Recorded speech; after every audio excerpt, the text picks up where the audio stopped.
Hello and welcome friends, स्वागत है आपका आपके अपने GDS updates and vacancy hub YouTube channel में। तो बिना फालतू की बात किए चालू करते हैं आज का वीडियो। जैसा कि आप लोगों को पता है कि लास्ट ईयर स्ट्राइक हुई थी, है ना। पूरे देश भर में स्ट्राइक हुई थी। तो स्ट्राइक के बाद कुछ डिसीजन लिए गए थे। तो वो डिसीजन जो है उस पर अभी तक कुछ भी एक्शन नहीं लिया गया है ना। अभी तक वो सभी के सभी डिसीजन पेंडिंग है।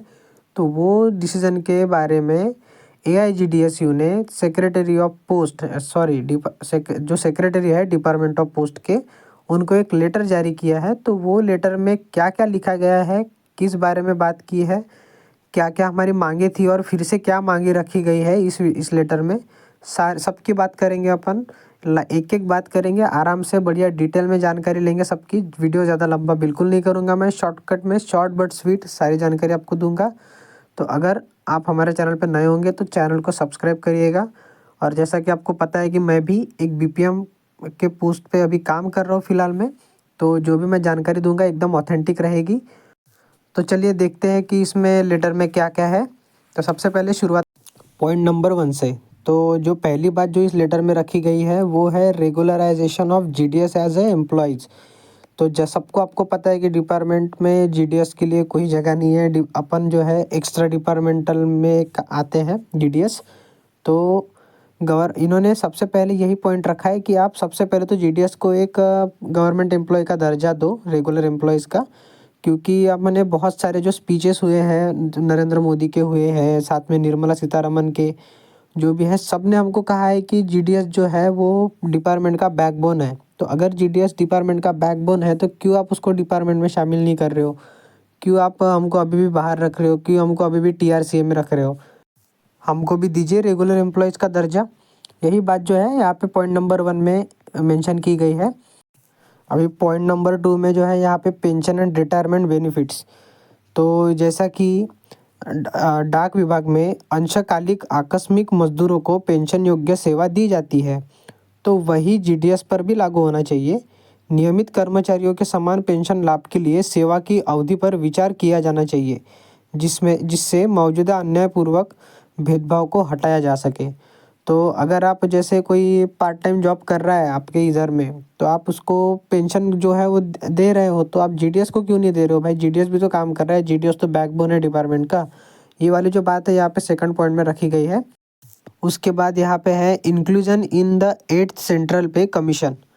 तो GDS को जो है वो 8वें वेतन के सेवा और शर्तों में शामिल किया जाना चाहिए करके यहाँ पे मांग रखी गई है, जिसका गठन जो है जल्द से जल्द होना चाहिए। और अगर GDS को CPC विचार विमर्श से बाहर रखना चाहता है तो एकदम ये जो है शोषण का कार्य रहेगा। तो इसका भी आप ध्यान रखिए। तो ये जो पॉइंट है, तीसरा पॉइंट, GDS को 8वें वेतन आयोग में शामिल करने के लिए जो मांग रखी गई है वो यहाँ पे तीसरे पॉइंट में मेंशन किया है। उसके बाद point number 4, extension of allowance. अभी आपको सबको पता है कि हम BPM को जो है ओनली एक ही अलाउंस मिलता है, वो है ऑफिस मेंटेनेंस अलाउंस।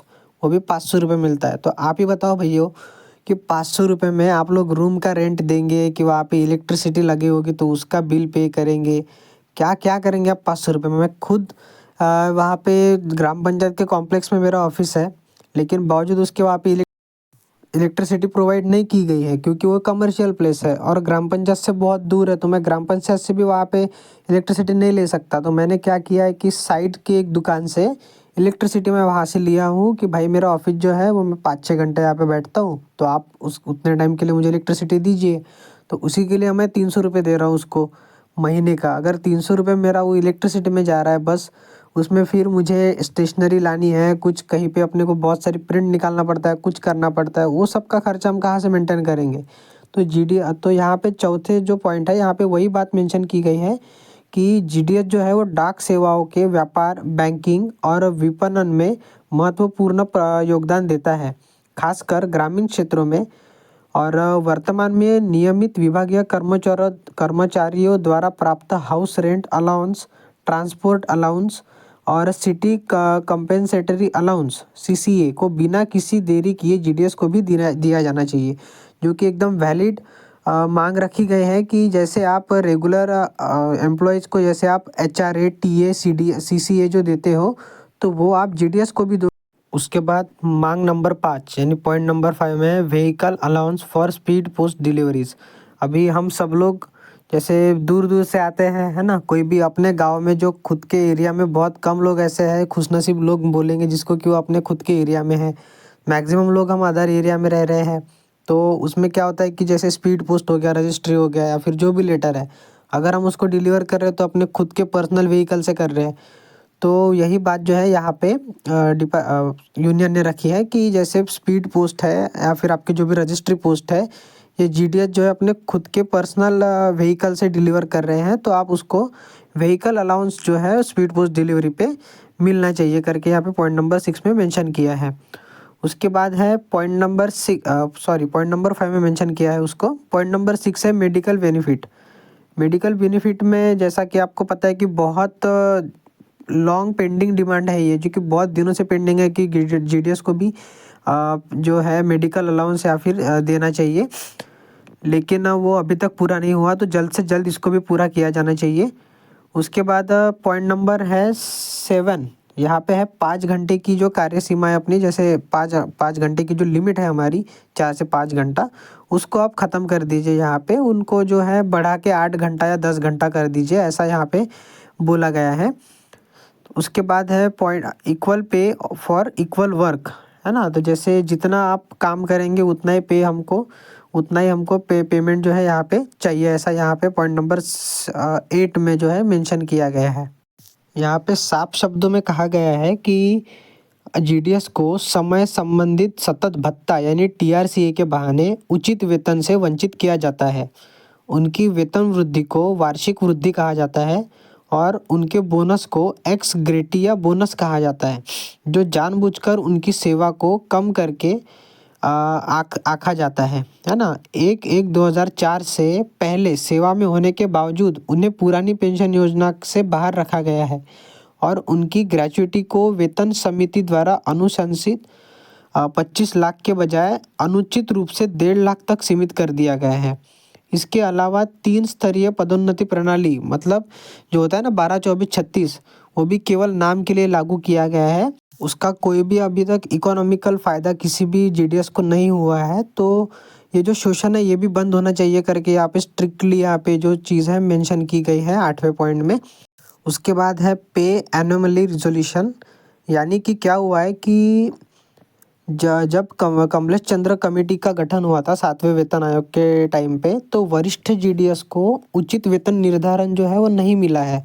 यानी जो भी अभी सीनियर हमारे जीडीएस है उनका पेमेंट और अभी जो करंट में अपॉइंट हुए हैं, जॉइंट हुए हैं, उनका पेमेंट दोनों का सेम है। किसी के पेमेंट में ज़्यादा तफावत नहीं है, ज़्यादा अंतर नहीं है। तो आप पहले ये चीज़ ठीक करो कि जो वरिष्ठ जो जीडीएस है उनका पेमेंट तो भी ज़्यादा होना चाहिए जो जो नए जीडीएस है उनसे। पॉइंट नंबर 10 जो है कंपेंशनेट अपॉइंटमेंट्स विदाउट जेंडर डिस्क्रिमिनेशन।